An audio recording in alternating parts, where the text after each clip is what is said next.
¿Qué estás más algo? What are you plus something. What are you? What are you? Pero cuando hablan rápido, what are you suele sonar como what you. Repeat.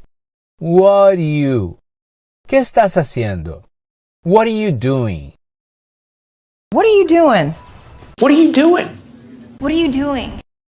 ¿Qué estás comiendo? What are you eating? What are you eating? What are you eating? What are you eating? What are you eating? ¿Qué estás estudiando? What are you studying? What are you studying? What are you studying? What are you studying?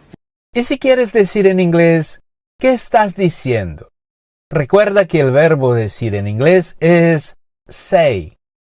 Entonces, ¿cómo lo dirías? That's right. What are you saying? What are you saying? What are you saying? What are you saying? Well done. Muy bien. Well done. Very well done.